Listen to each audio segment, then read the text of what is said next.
सोनिया खुले विचारों वाली मॉडर्न लड़की थी। वो हमेशा अपने मन के चलाती थी और किसी की कुछ नहीं सुनती थी। फिर कुछ समय बाद सोनिया के माता पिता उसकी शादी गांव में रहने वाले राज नाम के लड़के से तय कर देते हैं। राज गांव में जरूर रहता था, लेकिन उसके पास खानदानी जमीन बहुत थी और खेतीबाड़ी से अच्छी खासी कमाई भी होती थी। फिर सारी तैयारियां हो जाने के बाद राज और सोनिया की शादी हो जाती है। सोनिया राज के साथ मिलकर हनीमून का प्लान बनाती है।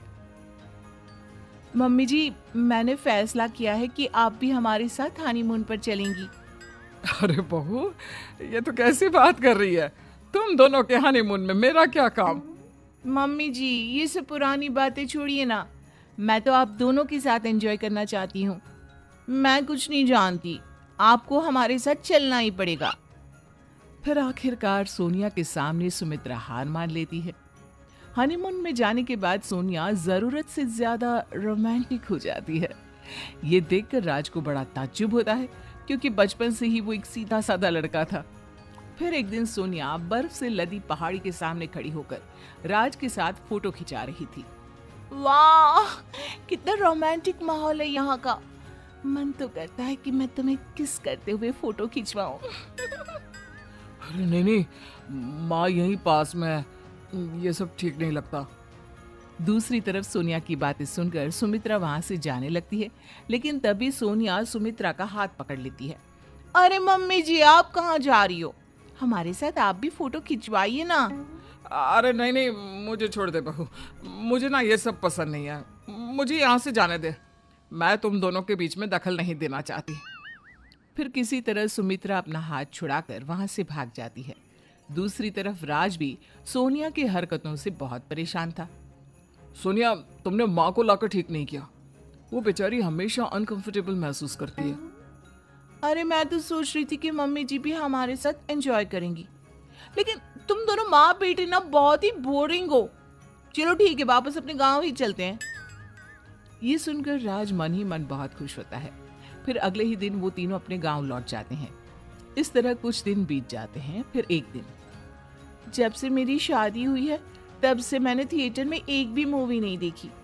चलो ना राज, आज किसी थिएटर में मूवी देखने चलते हैं। हाँ हाँ ठीक है, हमारे गांव के पास एक बढ़िया थिएटर है। शाम को मेरा काम खत्म होते ही मैं तुम्हें मूवी दिखाने ले जाऊंगा। फिर शाम होते ही राज सोनिया को मूवी दिखाने गांव के पास वाले थिएटर में ले जाता है। अरे ये कैसा थिएटर है? इससे अच्छी थिएटर तो हमारे शहर में है। देखो सोनिया, इस गांव के पास यही इकलौता थिएटर है। अगर तुम्हें मूवी देखना है तो ठीक है, वरना वापस घर चलते हैं। नहीं नहीं नहीं नहीं, वापस नहीं जाना चाहती मैं। चलो अंदर जाकर मूवी देखते हैं। थोड़ी ही देर में मूवी शुरू हो जाती है। सोनिया राज का हाथ पकड़कर उसे एकटक देखने लगती है। अरे सोनिया, तुम मुझे क्यों देख रही हो? तुम फिल्म देखने आई हो ना, सामने पर्दे की तरफ देखो। क्या बताऊं राज, आज तुम ना बहुत हॉट लग रहे हो। मन कर रहा है तुम्हें ढेर सारी किस करूं। अरे देखो सोनिया, यहाँ ये सब ठीक नहीं है। घर जाकर तुम अपनी ख्वाहिश पूरी कर लेना बस। अरे ये क्या बात हुई? तुम मेरे पति हो, मैं जहाँ चाहे वहां तुम्हें किस करूंगी। मुझे किसी बात का डर नहीं है। और वैसे भी तुम ना लड़की की तरह घबराती हो, तो ऐसा लगता है कि जैसे मैं पति और तुम पत्नी हो। दोनों की बड़बड़ सुनकर आसपास बैठे लोगों को बड़ी तकलीफ होने लगती है। तभी एक लड़की चिढ़कर सोनिया को डांटते हुए कहती है, अरे ओ कामदेव की बेटी, अगर तुझे अपने पति के साथ रोमांस करने की इतनी इच्छा हो रही है तो घर क्यों नहीं चली जाती? यहाँ बैठकर हम सबका दिमाग क्यों खराब कर रही है? हाँ, तुमने बिल्कुल सही कहा। इन दोनों की बड़बड़ की वजह से मैं मूवी एंजॉय नहीं कर पा रही हूँ। अरे कोई इन दोनों को थिएटर से बाहर निकालो प्लीज। देखा, तुम्हारी वजह से सभी लोग नाराज हो गए। चलो अब चलते हैं यहाँ से। अरे ये तुम्हारे गांव का सड़ा थिएटर और यहाँ के गंवार लोग, ये भला क्या जाने रोमांस क्या होता है। मुझे भी इन लोगों के बीच बैठने की कोई इच्छा नहीं है। चलो चलते हैं यहाँ से। उसके बाद वो दोनों थिएटर छोड़कर अपने घर लौट जाते हैं। फिर कुछ दिन बाद, राज आज ना रोज डे है, तो मेरे लिए ढेर सारे गुलाब के फूल लेकर आना और हमारे कमरे को गुलाब के फूल से सजा देना। सोनिया, अब ये रोज डे क्या होता है? इसे आज ही आना था क्या? मुझे बहुत काम है। रोज डे के दिन प्यार करने वाले एक दूसरे को गुलाब का फूल देते हैं। मैं कुछ नहीं जानती, तुम्हें मेरे लिए गुलाब के फूल लाने ही पड़ेंगे। ये सब तो ठीक है सोनिया, लेकिन हमारे गांव में गुलाब का एक भी पेड़ नहीं है। गुलाब लेने बड़ी सड़क के पास वाले बाजार में जाना पड़ेगा। तो इसमें सोचने वाली क्या बात है, जाओ जाकर ले आओ ना। देखो सोनिया, थोड़ी ही देर में सारे मजदूर खेत में पहुंच जाएंगे। वहां जाकर मुझे उन्हें काम समझाना है और भी बहुत काम पड़े है, इसलिए तुम मुझे माफ कर दो प्लीज। हे भगवान, जब से तुम्हारे साथ मेरी शादी हुई है तब से मेरी जिंदगी पूरी तरह नर्क बन गई है, नर्क। मैं इतनी रोमांटिक हूँ और तुम एकदम बोरिंग इंसान।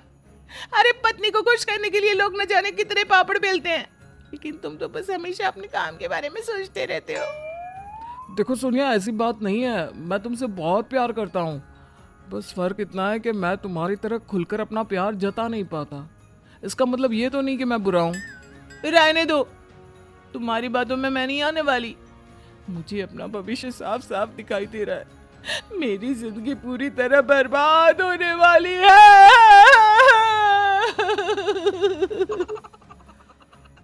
अरे क्या हुआ बहू, तू इस तरह रो क्यों रही है? इस नालायक ने तुझे कुछ कहा क्या? सोनिया रोते हुए अपनी सास को सारी बात बताती है। हे भगवान, ये तो बड़ी अजीब मुसीबत है। अब तो सिर्फ एक ही रास्ता है। एक काम कर बेटा, तू बहू को शहर ले जा। बहू शहर में पली बड़ी है ना, वहाँ इसी की तरह लोग रहते होंगे, ये वहीं खुश रहेगी। हाँ, मैं शहर जाकर ही रहना चाहती हूँ, वरना इस गांव में तो मेरा दम घुट जाएगा और किसी रोज ना मैं पंखे पर लटक जाऊंगी। नहीं नहीं सोनिया, ऐसी बात नहीं करते, हम कल ही शहर चलेंगे। फिर अगले ही दिन सारी तैयारी करके राज अपनी पत्नी सोनिया को शहर ले जाता है। शहर जाकर सोनिया राहत की सांस लेती है। अरे वाह, अब लग रहा है कि मेरी नई जिंदगी की शुरुआत हुई है।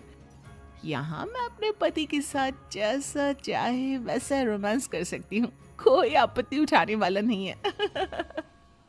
दूसरी तरफ उन दोनों को शहर भेज सुमित्रा भी सुकून से अपनी जिंदगी जीने